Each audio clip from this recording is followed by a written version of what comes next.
자, 이 23장은 본문에는 이제 공회 앞에서 바울이 재판을 받는, 자기를 변호하는 그런 내용이 나와 있죠.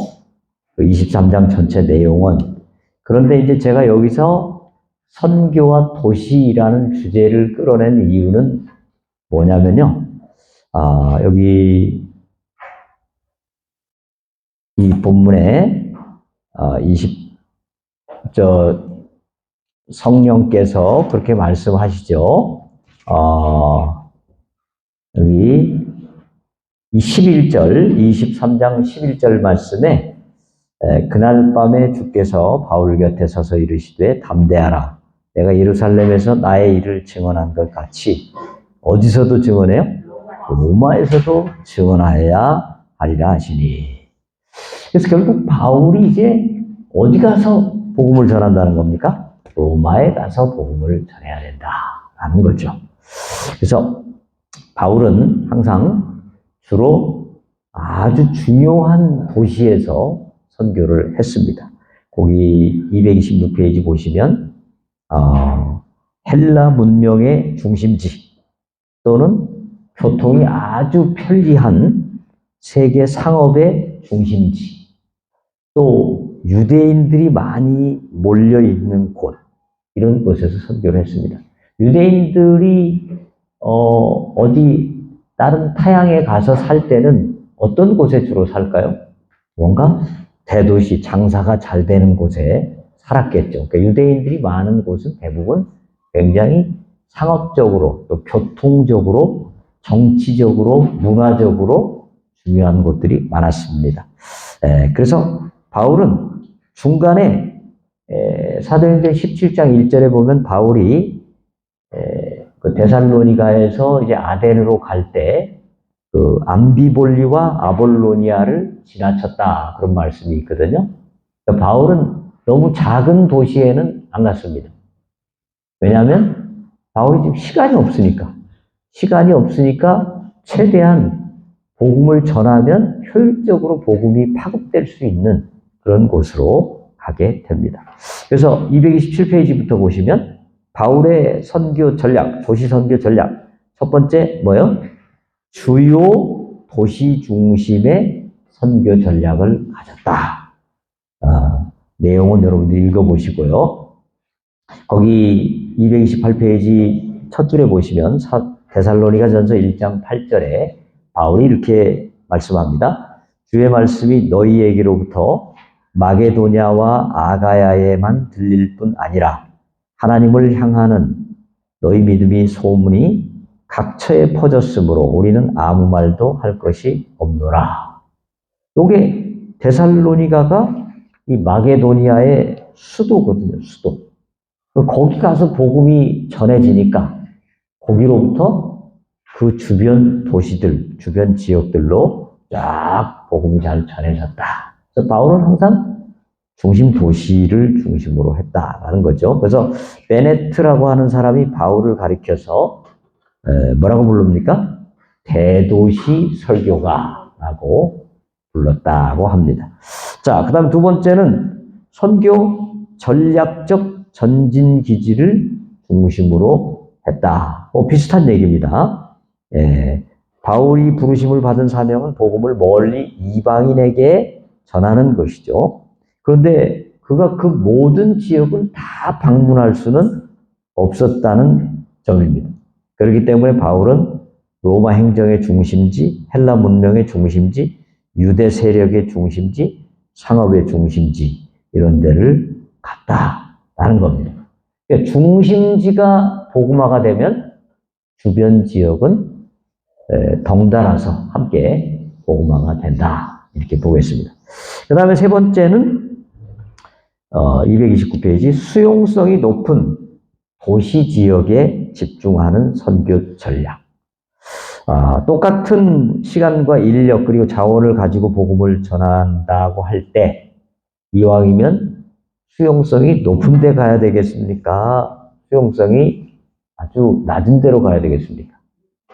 아무래도 높은 곳으로 가는 게 좋죠. 물론 여기서 이제 그러면 수용성이 낮은 곳은 선교하면 안 된다. 그렇게 또 결론을 내리시면 안 되고요.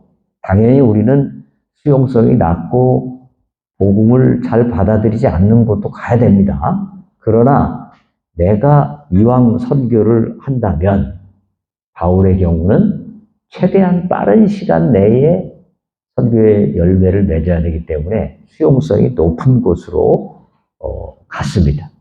자, 맨 아랫단에 보시면 일반적으로 규모가 큰 도시일수록 유동 인구가 많고 그러면서 익명성이 보장되는 경우가 많습니다. 전통적인 마을에서는 주변 사람들이 다 서로를 알죠. 그래서 이제 이슬람 같은 경우에 시골 지역에서 선교를 하면요. 시골 지역에서 어떤 한 사람이 예수님을 믿게 되면 동네 사람들이 눈치를 챕니다. 그래가지고 그때부터 이제 핍박을 받을 수 있고 어떤 어려움을 당할 수 있고 쫓겨날 수 있고 심하게 되면 죽임까지 당할 수 있죠. 그런데 이슬람 지역도 대도시로 가게 되면 서로 몰라요. 여러분 아파트 사는 분들 옆집 사람이 누구 사는지 잘 모르는 경우도 있잖아요. 누가 누군지 몰라요. 같은 아파트에 살아도. 그럴 경우에는 예수님을 믿어도 신분이 쉽게 안 드러나죠. 그러니까 예수님을 좀 더 쉽게 믿을 수 있습니다. 그래서 익명성이 보장되고 인구 유동이 많은 도시에 가서 복음을 전하는 것이 매우 유익하다, 효율적이다 하는 것입니다. 자, 여러분들이 나중에 목회를 하신다고 하면 아골골짝 길들에도 가야죠. 부르는 데가 있으면 가야 됩니다. 그런데 부르는 데가 아니라 내가 교회를 개척한다고 하면 어디 가서 개척을 해야 되겠어요? 네, 수용성이 높은 곳에 가서 개척을 하시는 게 좋습니다. 수용성이 높은 곳이 어디냐? 인구 유동이 많은 곳. 그 다음에 사회가 급격하게 변동이 심한 곳. 그리고 어떤 어려움이 있었던 곳. 그런 곳들이 수용성이 높습니다. 예를 들면 캄보디아 같은데 이런 데가 막 인구 한 3분의 1, 4분의 1 정도가 막 죽임을 당했잖아요. 그 뒤에 이제 막 캄보디아가 굉장히 복음에 대한 수용성이 높아졌죠. 네. 그래서 이왕이면 수용성이 높은 사람, 그러니까 지역이 다 같은 게 아닙니다. 저 시골에 할머니, 할아버지 한 20명 살고 있는 데는 굉장히 복음에 대해서 이렇게 확 닫혀져 있어요. 그 다음에 같은 대한민국 안에서도 이 영남 땅하고 호남 땅은 수용성이 굉장히 다르죠. 그렇죠? 조용기 목사님이 저 영양군 뭐 이런 데 가서 개척을 하셨으면 어떻게 됐겠어요? 50만이 모일까요? 힘들죠. 그래서 이 수용성이 높은 곳에 가는 것이 좋고 한 개인도 수용성이 다 달라요. 어떤 사람은 수용성이 높은 사람이 있고 어떤 사람은 수용성이 굉장히 낮은 사람이 있고 또 한 개인이 수용성이 굉장히 낮다가 높아지는 때가 있어요. 언제겠어요? 뭐 가정에 큰 어려움을 당했다든지 병이 들었다든지 사업에 실패했다든지 뭐 이런 경우에 복음에 대한 수용성이 굉장히 높아집니다. 그래서 평소에 기도를 하고 있다가 이제 수용성이 높아진 것 같은 때에 더 적극적으로 전도를 하면 그때 이제 확실히 복음의 열매가 잘 맺힙니다. 네. 그때를 기다려야죠. 네. 자, 그래서 도시가 수용성이 높기 때문에 도시로 가야 된다라는 거고요. 거기 230페이지 보시면 첫째 도시화는 가장 강력한 세계적인 추세다. 지금 갈수록 도시화가 급격하게 진행돼 가고 있고요. 231페이지 보시면 2050년에는 도시 인구가 전 세계의 65%에 도달할 것이다. 이렇게 보았습니다. 그래서 도시를 어떻게 복음화할 것이냐. 요거에 대한 많은 연구가 필요합니다. 두 번째는 231페이지 맨 아래 단 정치, 문화, 사회, 경제의 도시 집중화 현상이다. 앞으로 10년에서 15년 사이에 개발도상국의 도시 지역이 2배로 성장될 것이다. 이렇게 봅니다. 그런데 이제 232페이지 보시면 도시가 될수록 다양한 또 부작용들이 많이 생기죠. 심각한 빈부격차, 또 실업 문제, 범죄, 환경공해, 주택문제, 위생문제 이런 문제들이 많이 발생됩니다. 지방에서 농촌에서 이렇게 살던 때는 이런 게 좀 덜한데 사람이 많이 몰리다 보니까 한 부작용들이 생기는데 이런 부작용들을 교회가 어느 정도 또 해결해 주면서 그것을 복음 전도의 좋은 기회로 삼을 필요가 있습니다. 그래서 목회자들이 이제 이런 쪽에도 관심을 가지고 어떻게 하면 도시인들이 겪고 있는 그 문제를 복음적으로 잘 해결할 것인가 이런 것에 대한 고민이 필요하죠. 그래서 지난번에 작년 가을에 우리 사경에 왔던 그 목사님 충일교회인데 거기도 50주년을 맞이했더라고요. 이번 4월 달인가. 그래서 이제 뭐 충일 그 지역을 거기가 충주죠, 충주를 우리 교회가 어떻게 섬길 것인가. 물론 제일 잘 섬기는 건 복음을 전하는 게 제일 잘 섬기는 거죠.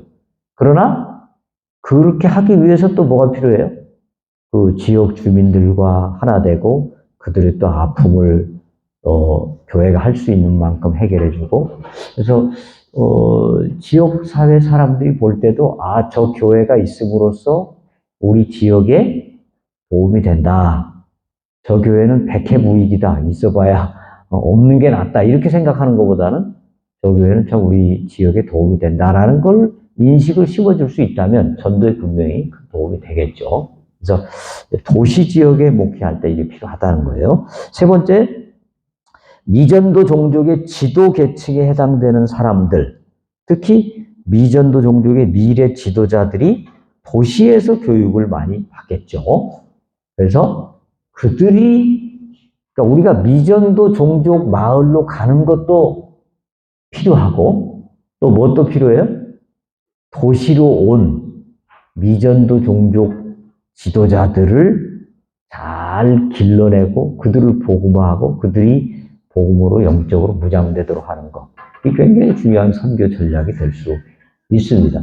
그래서 우리 두 분 베트남 전사님들도 지금 나중에 굉장히 큰 일을 할 거 아니에요. 베트남에서 베트남 복음화를 위해서. 그래서 지금 우리 학교에서 아주 또 정말 귀한 일을 하는 거예요. 그렇죠? 왜냐하면 도시로 오는 거예요. 지도자들이. 그렇죠? 네. 자, 그 다음에 232페이지 보시면 맨 아래 마지막으로 타종교인 불신자 명목상의 크리스찬 탈교의 인구가 전부 도시로 집중하게 됩니다.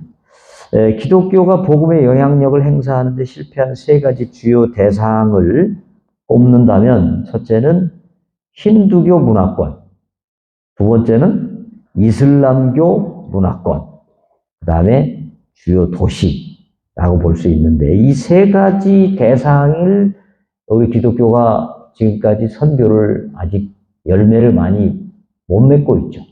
그렇죠? 요 대상이 모여 있는 데가 루이스 부시는 위도 10도에서부터 40도까지 고창의 이 미전도 지역, 힌두권, 회교권, 또 복음화가 안 된 그런 대도시권이 많이 몰려 있다 이렇게 주장하니까 여기에 관심을 가지고 우리가 선교를 해 나가야 된다라고 봅니다. 그래서 여러분들이 틈나는 대로 도시에 대한 연구를 많이 하시고 도시인들을 어떻게 저들에게 다가가서 그들에게 복음을 효율적으로 전할 수 있을 것인가 여기에 대한 관심이 많이 필요하겠습니다. 네.